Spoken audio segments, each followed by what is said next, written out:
interred with their bones. I say this because we are going to interrogate and question. We, that is the Muslim North, Northern Nigeria, will interrogate Peter Obi's tenure when he was the governor of Anambra State. What he did to Northerners in 2022. We all know that. He deported them. He even made them have an ID card, their names, where they are from, what their occupation is.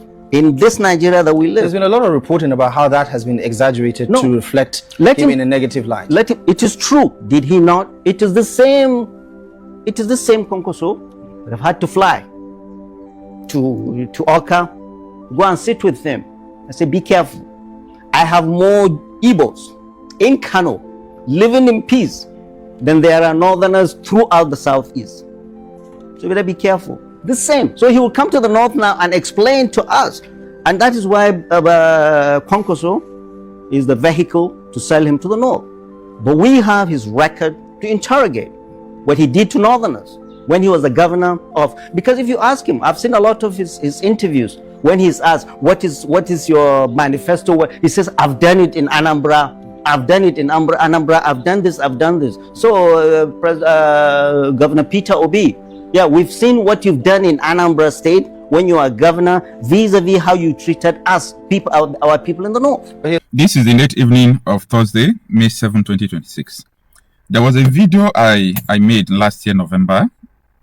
Yeah, that was last year, November. So there was a statement Sheikh Ahmed Gumi made. Because of that statement, so I decided to come out to make one particular video. And what I said in that video is that when Sheikh Ahmed Gumi comes out to talk about the insecurity in Nigeria, why the bandits, the Boko Haram are going nowhere, saying that they are our people. When he came out to say that Tinubu should go to Turkey, and after some weeks, Tinubu ran to Turkey, I was telling people that when Sheikh Ahmed Gumi comes out to speak in the public, that is not Sheikh Ahmed Gumi. That is the heart of caliphate. This thing I'm saying, many people who are politically inclined from the North will understand what I'm saying easily. That is because he's a spokesperson. No army, no DSS have the liver to invite Sheikh Gumi to question him about anything. No, they don't have the liver because that is not Sheikh Gumi. That is the heart of caliphate talking. Now, Professor Yusuf is a very intelligent man. He's a medical practitioner. He's a medical doctor. So he's also a spokesperson, but on political affairs. When this man, anytime he's on TV to speak, don't look at Professor Yusuf. I am telling you this because of some informations that I have. So they are not, these two people, Sheikh Ahmed Gumi and Professor Yusuf, they don't speak for themselves. So when you hear them speaking, don't curse them. Don't curse them. Have you ever seen me maybe come out to curse Sheikh Gumi? By the way, you know that I don't curse people. I don't talk about individuals. I only talk about your policy, your belief, and all those things. But I don't come out to focus or face Sheikh Gumi because it is for people who don't know Nigeria, who don't understand Nigeria. These are the people who come out say, arrest Sheikh Gumi, arrest Sheikh Gumi. I will just put hand and be laughing because you don't know Nigeria and you claim you can solve the problem in Nigeria when you don't know the problem. So there is something Professor Yusuf said today on Trust TV about P2B. The intention of the caliphate is to use P2B as a man from the conquered territory to remove Tinubu through his alliance with Atiku. Atiku is the chosen person. I made a video talking about how some APC governors promised Atiku that they will fund Atiku's campaign. APC governors. There is a difference between Nigerian politics and Northern politics. Northern politics is an agenda, not just a politics. You know, Jonathan did more than this movement P2B is doing in the North. Jonathan did everything. But when the election comes, they told Jonathan that he was an infidel. I'm not saying this to demoralize anybody. I want you to pay attention what Professor Yusuf said. After listening to the video, advise yourself. Peter Obi will be a hard sell in the North. He's an easy sell to the Christian North that he came and balkanized. Because all his campaigns in the North during the 2022 elections were in churches. I've seen him say churches must take our country back, And that was why he got the Christian vote. 2027 is different. I will tell you why. This is coming after those lies of Christian genocide in the north. Remember that made President Trump drop a bomb in Sokoto, the heart of the caliphate. All this was against Muslim North, lying against Muslim North, the Christian genocide. Who are the pushers of this? Obedience. They are supporters, absolutely. You remember there is a New York Times article. You remember that screwdriver merchant in Onisha that was writing all of this, that sent it to what's the name of this guy, Riley Moore and Ted Cruz. And you go to the United States, America, all those guys pushing Christian genocides are either obedience or IPOB. You're saying you're placing the blame on Peter Obi? Peter Obi will have people who support him. Let me tell you, you don't understand. Peter Obi has questions to answer in the north. There is, I don't know if you read literature in your secondary school. Julius Caesar.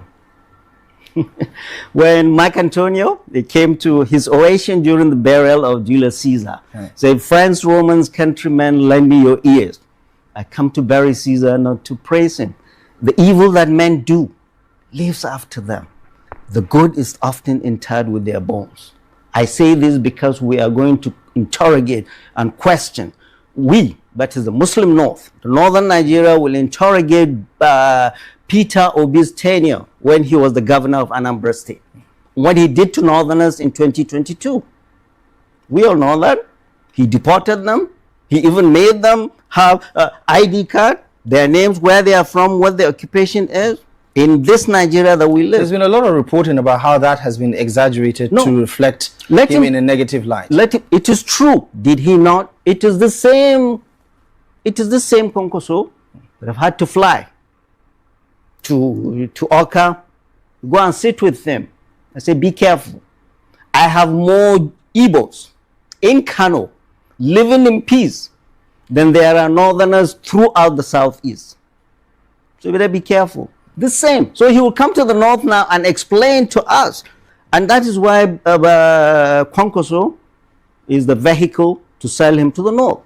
But we have his record to interrogate what he did to northerners when he was the governor of, because if you ask him, I've seen a lot of his interviews, when he's asked, what is your manifesto? He says, I've done it in Anambra.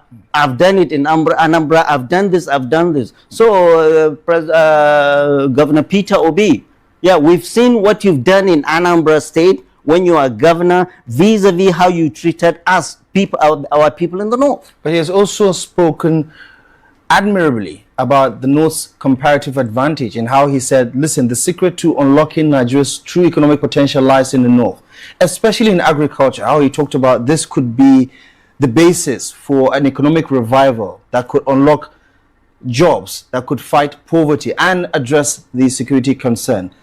If you have to just focus on looking forward, because yes, the past is the past and there are some checkered past that most of our politicians have to deal with. If they have to focus on his ideas for the North, for instance, does he get your vote? Unbelievable. I'm older than Peter Obi.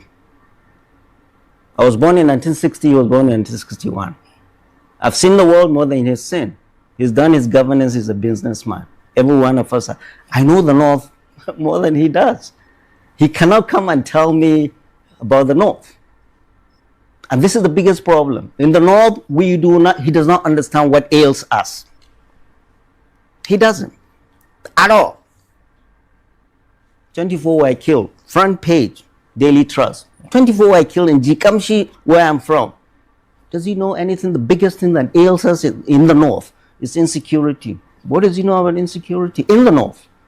How is he going to take care of the problems of insecurity in Jikamshi, Sayaya, Matazu, Maradu, Ngoshi?